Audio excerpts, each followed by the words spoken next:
السلام علیکم ایوریون، میں ہوں آپ کا ہوسٹ زیڈ کے زید اور آپ دیکھ رہے ہیں یونانی فار ایور۔ آج ہم جس کے بارے میں بات کرنے والے ہیں نا ان کا نام ہے ارسطو، یا پھر آپ انہیں کہہ سکتے ہیں ایرسٹاٹل۔ اب ان کی انٹروڈکشن کے اندر آپ کو ایک چھوٹا سا گلچ ملے گا کہ یہ جو تھے نا ارسطو، یہ ایک طبیب نہیں تھے بلکہ یہ ایک فلسفی تھے اور ایک منطقی تھے، یعنی کہ ایک لاجیکل پرسن تھے اور یہ فلاسفر تھے۔ ان کی پیدائش جو تھی وہ یونان کے ایک شہر کے اندر ہوئی تھی جس کا نام تھا اسٹیگیریا۔ پیدائش کا ایئر تھا ان کا 384 BC۔ ان کی پوری زندگی کا جو لائف سپین تھا وہ 62 ایئرس کا تھا، اور ان کا انتقال یعنی ڈیتھ جو ہوئی وہ 322 BC کے اندر ہوئی۔ ان کو یونانی فلاسفی جو ہے اس کا لیڈر بھی بولتے ہیں، اور اس کے علاوہ انہیں سید الحکماء کے نام سے بھی جانا جاتا ہے۔ اب ارسطو کے جو لائف ایسپیکٹس ہیں ان کے بارے میں ہم بات کریں گے، جن کے اندر آتا ہے ان کی تعلیم و تربیت، فضل و کمال۔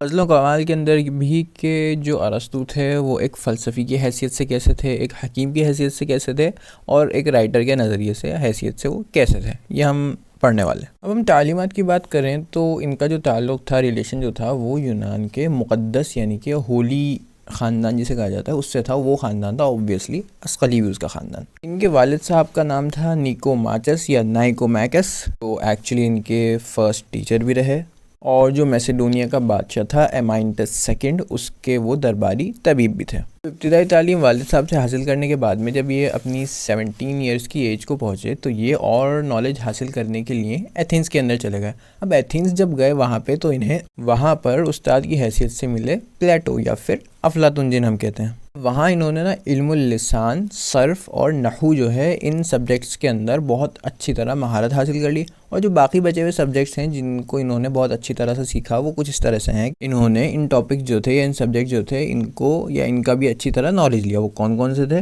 وہ یہ تھے علم فلسفہ، علم ما بعد الطبیعات، علم طبیعت، علم حیاتیات، علم نباتیات، علم فلکیات، علم سیاسیات، علم حیوانیات، علم ریاضیات۔ اوبویسلی جب اتنی زبردست نالج ہوئی تو انہیں ایک اچیومنٹ یہ بھی ملا کہ جو سکندر اعظم تھا یعنی کہ الیگزینڈر دی گریٹ جن کہا جاتا ہے، ان کے یہ استاد بھی بنے۔ فضل و کمال کی ہم بات کریں تو ان کے فضل و کمال کے اندر جناب یہ ہے کہ ارسطو جب باہر جایا کرتے تھے تو جو پڑھانے لکھانے کا کام ہوتا تھا وہ انہیں کو سونپ دیتے تھے کہ آپ سنبھالو یہ والا کام جب تک میں باہر جا رہا ہوں۔ اب ان کے بارے میں ہم ایک بحیثیت فلسفی یعنی کہ ایک فلاسفر کے نظریے سے دیکھیں تو یہ کچھ اس طرح سے تھے کہ ارسطو صاحب جو ہے نا یہ کبھی بھی اندھی تقلید کے قائل نہیں تھے کہ بھیڑ چال ہے جہاں جیسے جیسے چل رہا ہے ویسے ویسے پیچھے پیچھے چلتے جاؤ۔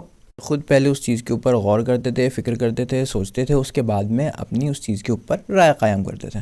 اور جو مورخین ہوتے ہیں ان کا یہ ماننا ہے کہ جو فلسفے کو ٹھوس بنیاد فراہم کرنے کے لیے عقلی دلائل کو منطق کی اصطلاح دینے والا کون تھا؟ ارسطو۔ یعنی کہ فلاسفی کو ایک اسٹرانگ بیس دینے کے لیے لاجک کی ڈیفینیشن کس نے دی؟ ارسطو نے دی۔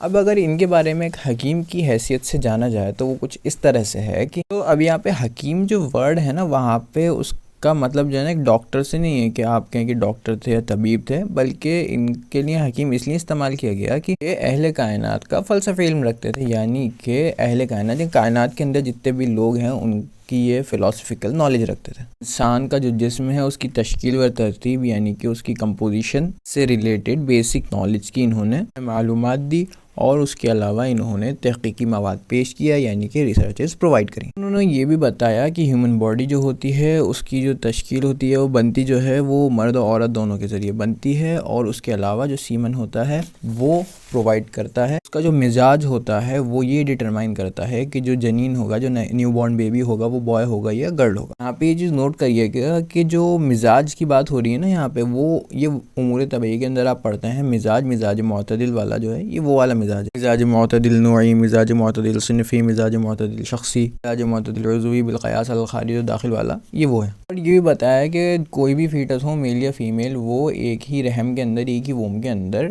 کمپوزیشن کو حاصل کرتا ہے اپنی۔ ہارٹ کو انہوں نے ایک اہم عضو بتایا ہے، اس کے علاوہ یہ کہ سب سے پہلے یہی بنتا ہے، ہارٹ بنتا ہے ہیومن باڈی کے اندر ایز اے فیٹس، پیدا ہونے کے بعد دھڑکنا شروع کرتا ہے، اور انسان کا جب انتقال ہو جاتا ہے تو سب سے آخر میں یہی اپنا فنکشن کرنا بند کرتا ہے۔ ڈیڈ باڈیز کا ڈسیکشن جو ہے سب سے پہلے ارسطو نے کرایا۔ نروز اور بلڈ ویسلز کے بارے میں بتایا، ہارٹ کو بلڈ ویسلز جو ہیں ان کا اوریجن بتایا، برین، اس کی لیئرز کے بارے میں بتایا، لنگز اور پیروٹیڈ گلینڈ جو ہے اس کے اسٹرکچر سے بحث کی، اور انہوں نے انسان کی باڈی کے جتنے بھی اعضاء جان سکتے تھے یا جاننا چاہتے تھے سب کے بارے میں جاننے کی کوشش کری کہ میں جتنے ہو سکے اتنے آرگنز جو ہیں ان کو دیکھ لوں یا ان کے بارے میں علم حاصل کر لوں۔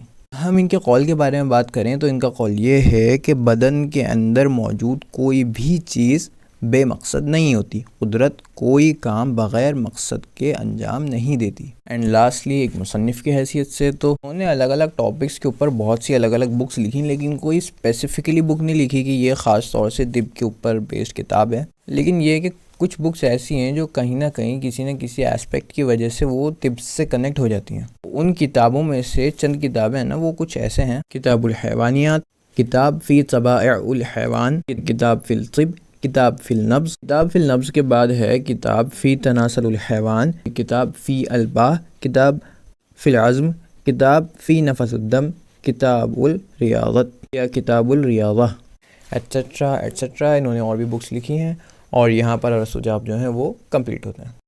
And that's it for today's video پسند آئی ہو تو لائک کریں، چینل پہ نئے ہیں تو سبسکرائب کریں، نوٹیفیکیشنز کے لیے بیل آئیکن کو ضرور پریس کریں، ویڈیو کو اپنے دوستوں تک ضرور شیئر کریں اور اپنے کمنٹس میں ریویوز ضرور دیں۔ تھینک یو ویری مچ، السلام علیکم۔